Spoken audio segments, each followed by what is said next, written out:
Movie की starting होती है हमारे दुश्मन देश पाकिस्तान से, जहाँ पर हम ये देखते हैं कि पाकिस्तान के अंदर जैश-ए-मोहम्मद नाम का एक टेररिस्ट ऑर्गेनाइजेशन होता है एंड इसी ऑर्गेनाइजेशन के कई सारे टेररिस्ट इंडिया के खिलाफ एक बहुत ही बड़ा टेरर अटैक प्लान कर रहे होते हैं एंड उनका ये प्लान होता है कि वो आतंकवादी हमला करके इंडिया को नुकसान पहुंचाए और हमारे कई सारे सोल्जर्स को मारे। एंड यहीं पर ही हम ये भी देखते हैं कि इन सारे आतंकवादियों का जो लीडर होता है वो एक बहुत ही खतरनाक आतंकवादी के साथ इस प्लान को अंजाम दे रहा होता है एंड इस टेररिस्ट का नाम होता है अजहर अख्तर। इसके बाद सीन शिफ्ट होता है एंड देन हमें दिखाया जाता है हमारा देश इंडिया, और इंडिया के जम्मू एंड कश्मीर के अंदर हम श्रीनगर में एक एयरफोर्स बेस को देखते हैं जो बेस इंडियन एयरफोर्स का होता है। एंड यहीं पर ही हमारी मूवी के लीड एक्टर्स की एंट्री होती है, जहाँ पर सबसे लास्ट में एंट्री होती है ऋतिक रोशन की। यहीं पर ही हमें इन सब के बारे में इन्फॉर्मेशन मिलती है और हम ये जानते हैं कि ऋतिक रोशन का नाम शमशेर पठानिया है जिसे शॉर्ट में पैटी कहते हैं, दीपिका पादुकोण का नाम मीनल है जिसे शॉर्ट फॉर्म में मिनी कहते हैं, अनिल कपूर का नाम राकेश जय सिंह है जिसे शॉर्ट फॉर्म में रॉकी कहते हैं एंड करण सिंह ग्रोवर का नाम सरताज गिल है जिसे शॉर्ट फॉर्म में ताज कहते हैं। एंड इसी तरह से यहाँ पर और भी कई सारे एयरफोर्स पायलट्स होते हैं और हमें ये पता लगता है कि ये सभी आपस में एक दूसरे को शॉर्ट नेम से बुलाते हैं। इसके बाद इन सबकी ब्रीफिंग होती है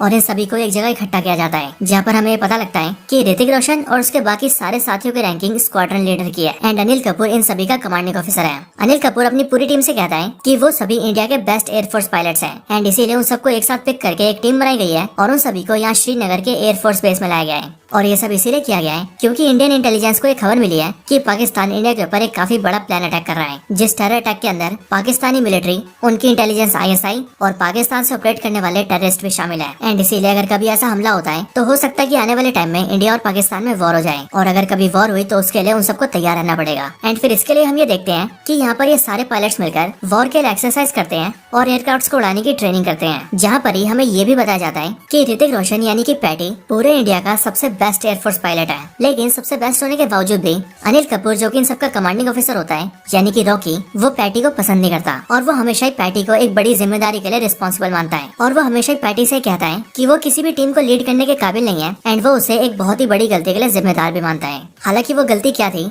ये आप सभी को मूवी में आगे पता लगेगा। इसके अगले सीन में हम ये देखते हैं कि पाकिस्तान के आतंकवादी संगठन का चीफ जिसका नाम मजीद खान होता है वो 100 किलो RDX के साथ जम्मू कश्मीर में एंटर कर जाता है, बट जैसे ही वो कश्मीर में काफी आगे आता है वैसे ही उसे इंडियन आर्मी के सोल्जर्स पकड़ लेते हैं। एंड देन फिर हमें पता लगता है कि इंडियन आर्मी को इन्फॉर्मेशन मिली थी कि पाकिस्तान के आतंकवादी कुछ ऐसे करने वाले थे एंड अब क्योंकि यहाँ पर इंडियन आर्मी के सोल्जर्स ने मजीद खान को 100 किलो RDX के साथ पकड़ लिया था, इसीलिए वो सभी उन्हें डिटेन कर लेते हैं। इसके बाद ये इन्फॉर्मेशन श्रीनगर एयरफोर्स बेस के अंदर हमारे हीरोज तक पहुँचती है, जिसके बाद पैटी, मिनी, रॉकी और बाकी सारे लोग इसको जानकर बहुत खुश होते हैं एंड वो सभी ये सोचते हैं कि उन सब ने मिलकर पाकिस्तान का एक बहुत बड़ा टेरर अटैक इंडिया में होने से रोक दिया है। हालांकि दूसरी साइड हम ये भी देखते हैं कि इंडियन आर्मी कश्मीर के अंदर कई सारे CRPF के जवानों को बुलाती है ताकि आतंकवादियों की जैसी घुसपैठ अभी हुई है वैसी फिर से ना हो। लेकिन जम्मू कश्मीर की जिन सड़कों के ऊपर CRPF जवानों की बसेस चल रही होती है वहीं से थोड़ी दूरी पर हम ये देखते हैं कि वहाँ अजहर अख्तर एक दूसरे आतंकवादी के साथ एक वैन में बैठा होता है एंड यहीं पर ही वो दूसरे आतंकवादी से कहता है कि अब वो बहुत ही जल्द इन सारे सोल्जर्स को मार देगा और फिर जाकर उसे जन्नत मिलेगी। एंड फिर ये बोलकर अजहर अख्तर वैन से उतर जाता है, जिसके बाद ही वो आतंकवादी उस वैन को चलाते हुए सीधा CRPF की बसेस में ठोक देता है और क्योंकि उसकी वैन के अंदर 300 किलो से भी ज्यादा RDX होता है, इसीलिए उसके टकराने से वहाँ पर इतना बड़ा ब्लास्ट होता है कि वहाँ मौजूद उन सारी बसेस के अंदर जितने भी CRPF के जवान होते हैं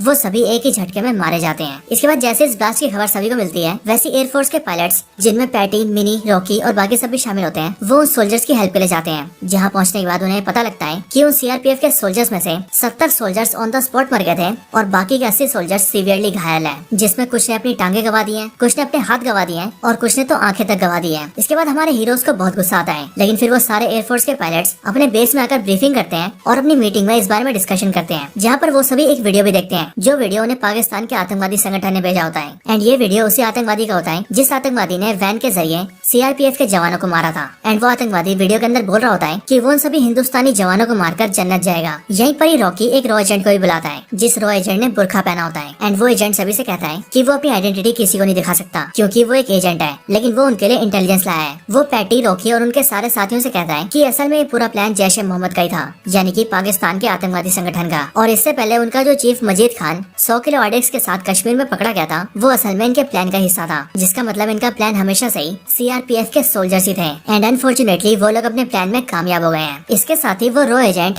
सभी एयरफोर्स पायलट्स को ये भी बताता है कि असल में इन सभी का मास्टरमाइंड अजहर अख्तर है, जो कि एक बहुत ही बड़ा टेररिस्ट है एंड वो अभी पाकिस्तान से ऑपरेट करता है एंड अब तक जो भी कुछ हुआ है वो सब कुछ उसी का प्लान था एंड इससे पहले भी वो कुछ छोटे मोटे अटैक्स कर चुका है, बट आज तक वो कभी भी पकड़ा नहीं गया है। इन सारी खबरों को सुनकर पैटी और उसके सारे साथियों को बहुत गुस्सा आता है एंड फिर इसीलिए इंडियन एयरफोर्स ये तय करती है कि उन्हें इसका जवाब देना ही होगा। इसके लिए commanding officer Rocky squadron leader Patty को दिल्ली भेजता है, जिसके बाद पैटी दिल्ली आता है और वहाँ पर नेशनल सिक्योरिटी एडवाइजर की मीटिंग अटेंड करता है, जहाँ पर पैटी सभी के साथ मिलकर ये प्लान बनाता है कि इंडिया को अपना बदला लेना ही चाहिए। एंड फिर इसी के लिए उस मीटिंग में इंट्रोड्यूस किया जाता है कि इस बार इंडिया पाकिस्तान के आतंकवादियों के ऊपर एयर स्ट्राइक करेगा एंड अपने शहीद हुए वीर जवानों का बदला लेगा। हालांकि इसी मीटिंग के अंदर ये भी डिसाइड होता है कि इस अटैक में पाकिस्तान के सिविलियंस को अटैक नहीं किया जाएगा, बल्कि टारगेट किया जाएगा तो सिर्फ उनको जो कि आतंकवादी है। एंड इसके लिए पैटी मीटिंग में सबसे कहता है कि उनकी रिपोर्ट के हिसाब से पाकिस्तान के बालाकोट के अंदर जैश-ए मोहम्मद के कई सारे आतंकवादी छुपे हुए हैं, जिनकी संख्या सैकड़ों में है। एंड वहीं पर उनके पास बहुत सारा आरडीएक्स, बहुत सारे बॉम्ब्स और वेपन्स भी है एंड इसीलिए उन्हें उस जगह को टारगेट करना चाहिए। एंड फिर इसके लिए इस बात को तय किया जाता है कि अब इंडियन एयरफोर्स पाकिस्तान के बालाकोट के अंदर जैश-ए मोहम्मद के ऊपर एयर स्ट्राइक करेगी। इसके बाद पैटी एयरबेस में वापस आता है एंड फिर वो और उसके सारे साथी मिलकर अपने एयर स्ट्राइक के लिए तैयार हो जाते हैं। वो सभी अपने अपने एयरक्राफ्ट में बैठते हैं और सीधा पाकिस्तान की तरफ फ्लाई करते हैं। एंड फिर फ्लाई करते करते वो सभी एलओसी पार करके सीधा पीओके के अंदर पहुंच जाते हैं, यानी कि पाकिस्तान ऑक्यूपाइड कश्मीर के अंदर। एंड फिर यहाँ पर आने के बाद एयरफोर्स के सारे सोल्जर्स बड़ी बहादुरी से पठानकोट के ऊपर हमला कर देते हैं, जिसके बाद उस अटैक की वजह से वहाँ के सैकड़ों आतंकवादी मारे जाते हैं और उनके सारे वेपन्स और आरडीएक्स डिस्ट्रॉय हो जाते हैं। लेकिन यहीं पर ही हम ये देखते हैं कि इस बड़े से हमले के बाद भी अजहर अख्तर जिंदा बच गया है एंड इसीलिए वो जल्दी से इस बारे में पाकिस्तान की आर्मी को खबर करता है और उनसे कहता है कि इंडिया के एयरफोर्स ने उन पर अटैक किया है। ये सुनते ही पाकिस्तानी मिलिट्री एक्टिव होती है एंड वो अपने एयरफोर्स के कई सारे सोल्जर्स को भेजती है, जिसके बाद पाकिस्तानी एयरक्राफ्ट इंडियन एयरक्राफ्ट का पीछा करते हैं। हालांकि उनके पहुंचने से पहले इंडिया के ज्यादातर एयरक्राफ्ट अपने बॉर्डर में वापस आ जाते हैं, लेकिन क्योंकि पैटी और उसका दोस्त ताज पीछे होते हैं, इसलिए उन दोनों के एयरक्राफ्ट पाकिस्तानी एयरक्राफ्ट के टारगेट में आ जाते हैं। एंड यहीं पर ही हम ये देखते हैं कि इन सभी पाकिस्तानी एयरफोर्स पायलट्स में से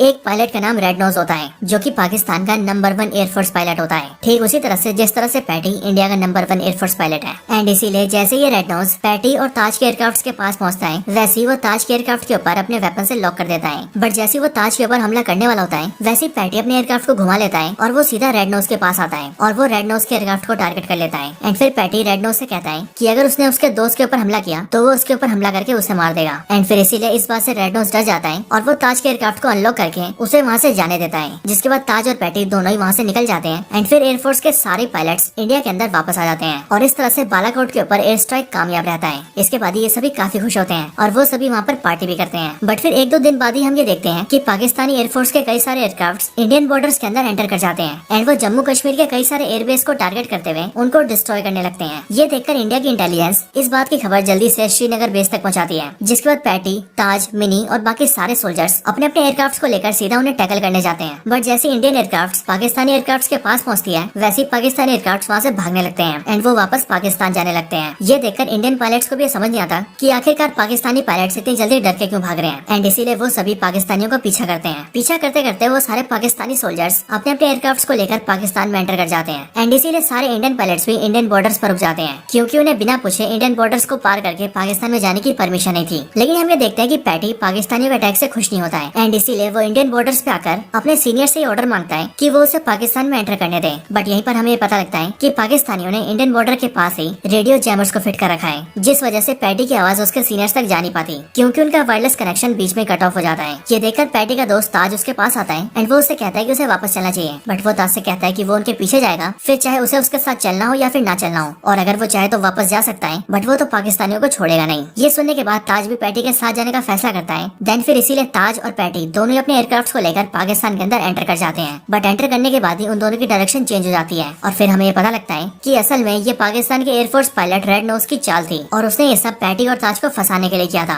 क्योंकि लास्ट टाइम जिस तरीके से पैटी ताज को छुड़ा कर ले गया था, उस बात से रेड नोज को बहुत गुस्सा आया था एंड इसीलिए वो कई सारे पाकिस्तानी एयरक्राफ्ट को लेकर उन दोनों के एयरक्राफ्ट को टारगेट कर लेता है एंड उन पर अटैक कर देता है। इस अटैक के अंदर पैटी तो बच जाता है, क्योंकि एज ऑफ कोर्स पैटी की फ्लाइंग स्किल्स बहुत अच्छी होती है। बट हम ये देखते हैं कि ताज नहीं बच पाता एंड पाकिस्तानियों का अटैक ताज के एयरक्राफ्ट पर लग जाता है एंड जैसे ताज के एयरक्राफ्ट के ऊपर अटैक होता है, वैसे उसका एयरक्राफ्ट नीचे गिरने लगता है और फिर इसीलिए उस एयरक्राफ्ट के अंदर ताज और उसका एक साथी जो बैठा होता है, वो दोनों उससे निकल जाते हैं एंड पैराशूट के जरिए नीचे लैंड कर जाते हैं। एंड फिर इस तरह से पैटी तो इंडिया में वापस आ जाता है, लेकिन ताज और उसका एक साथी जिसका नाम बैश होता है, वो दोनों पाकिस्तान के अंदर फंस जाते हैं। श्रीनगर बेस में वापस आने के बाद कमांडिंग ऑफिसर रॉकी पैटी को बहुत डांटता है एंड वो उससे ये कहता है कि जब उनके पास पाकिस्तान में एंटर करने के ऑर्डर्स नहीं थे तो उसने पाकिस्तान के अंदर एंटर क्यों किया। एंड वो खुद तो एंटर हुआ तो हुआ बट वो ताज को अपने साथ क्यों ले गया। हालांकि जब रॉकी पैटी को डांट रहा होता है तब पैटी अपने दोस्त ताज की वजह से इतना ज्यादा दुखी होता है कि वो अपनी सफाई में कुछ नहीं बोलता। बट फिर इसके आगे रॉकी पैटी के ऊपर इंक्वायरी बिठाता है, जिसके बाद इंक्वायरी में ये फैसला लिया जाता है कि पैटी उस टीम के अंदर रहने के काबिल नहीं है एंड इसीलिए वो सभी उसका ट्रांसफर करके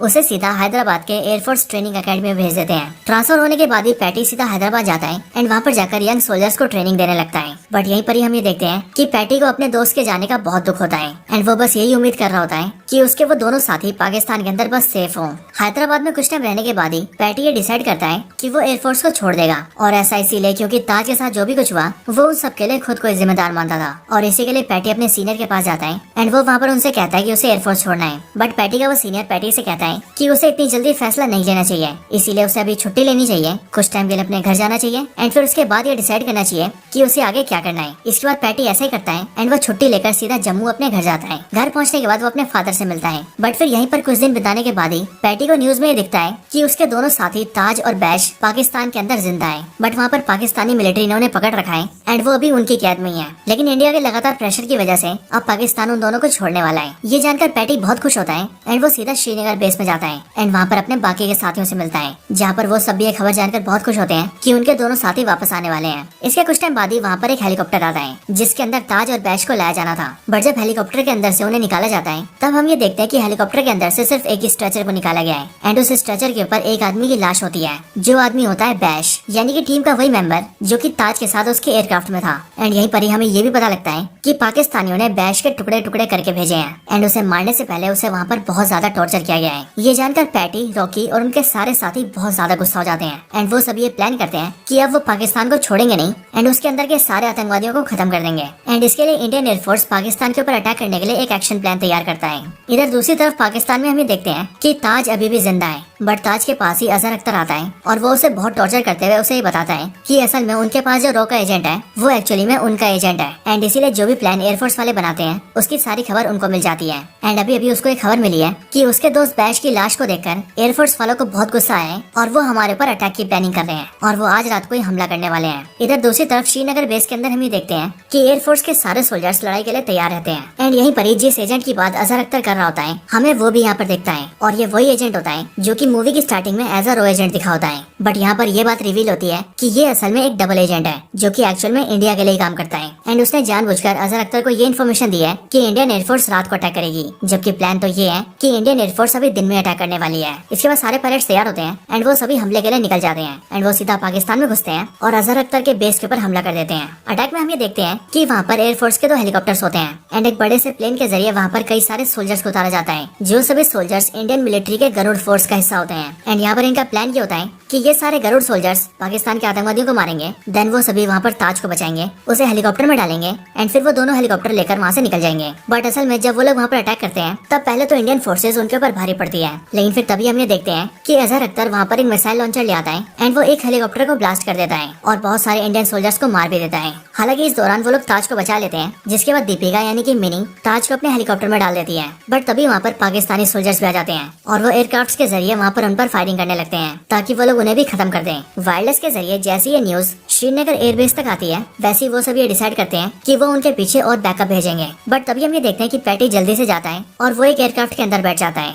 एंड वो अपने सीनियर से परमिशन मांगता है कि वो लोग उसे जाने दें। इसके लिए वहाँ के सीनियर्स उसे मना कर देते हैं एंड वो उससे कहते हैं कि वो नहीं जा सकता। बट फिर तभी अनिल कपूर यानी कि रॉकी उनसे कहता है कि प्लीज उसे जाने दिया जाए एंड इस बार उसके साथ वो भी जाएगा एंड वो सभी को भरोसा दिलाता है कि वो दोनों मिलकर अपने सोल्जर्स को बचा लेंगे और ताज को सक्सेसफुली वहाँ से बाहर निकालेंगे। इसके बाद पैटी और रॉकी अपने एयरक्राफ्ट में बैठते हैं एंड वो सीधा पाकिस्तान के अंदर जाते हैं। बट वहाँ पर आते हैं उनका सामना रेड नोज से होता है, यानी कि पाकिस्तान का वही पायलट जो कि वहाँ का सबसे बेस्ट एयरफोर्स पायलट है। हालांकि इस फाइट के अंदर पहले रेड नोज उनके ऊपर भारी पड़ता है और वो पैटी एयरक्राफ्ट के ऊपर कई सारे डैमेज भी कर देता है, लेकिन फिर पैटी अपने दिमाग और बहादुरी का इस्तेमाल करता है एंड वो अपने एयरक्राफ्ट को सीधा रेड नोज के एयरक्राफ्ट से ब्लास्ट करवा देता है। एंड ब्लास्ट के ठीक पहले वो रॉकी को लेकर वहाँ से निकल जाता है एंड पैराशूट के जरिए नीचे लैंड कर जाता है एंड इस तरह से वो रेड नोज को मार देता है और फिर वो दोनों सीधा अपने साथियों की हेल्प करे जाते हैं। वहाँ पर आते ही पैटी अजहर अख्तर को मारता है और फिर उसे बहुत बुरी तरह से बीट करके वो उसे गाड़ी गाड़ी से बांध देता है एंड गाड़ी को चलाकर छोड़ देता है, जिसके बाद गाड़ी के टकराने से वहाँ पर ब्लास्ट होता है एंड अजहर अख्तर मारा जाता है एंड पैटी के बाकी साथी अजहर अख्तर के दूसरे आतंकवादियों को भी ढेर कर देते हैं, जिसके बाद उन सभी आतंकवादियों को मारकर इंडिया के वो सारे सोल्जर्स इंडिया में वापस आ जाते हैं एंड फिर यहाँ इंडिया में आने के बाद सभी ताज को देखकर भी बहुत खुश होते हैं और फिर यहीं पर ही रॉकी पैटी से माफी भी मांगता है। असल में यहाँ पर हमें पता लगता है कि रॉकी की एक छोटी बहन थी जिसका नाम था नैना एंड वो भी एयरफोर्स की पायलट थी और वो 3 साल पहले पैटी की टीम में थी एंड वो पैटी की फियोंसी भी थी, यानी कि पैटी और नैना दोनों शादी करने वाले थे। लेकिन 3 साल पहले उन दोनों को एक मिशन पर भेजा गया था, जिस मिशन में उन्होंने अपना मिशन तो पूरा किया लेकिन मिशन के अंदर ही नैना की मौत हो गई थी एंड अब क्योंकि उस मिशन को पैटी लीड कर रहा था इसीलिए रॉकी तब से ऐसा मानने लगा कि उसकी बहन नैना की मौत का जिम्मेदार पैटी है एंड इसीलिए वो पैटी को कभी भी टीम लीड करने के काबिल नहीं मानता था। लेकिन आज इस बार पैटी की बहादुरी को देखकर रॉकी पैटी को समझ चुका है कि वो अपनी जगह बिल्कुल ठीक था एंड उसकी बहन नैना के साथ जो भी हुआ वो एक हादसा था एंड इसी के लिए वो इन सब से पैटी से माफी मांगता है, जिसके बाद पैटी उसे माफ कर देता है एंड वो दोनों एक दूसरे के गले मिलते हैं एंड फिर इसके बाद ही ये मूवी एंड हो जाती है।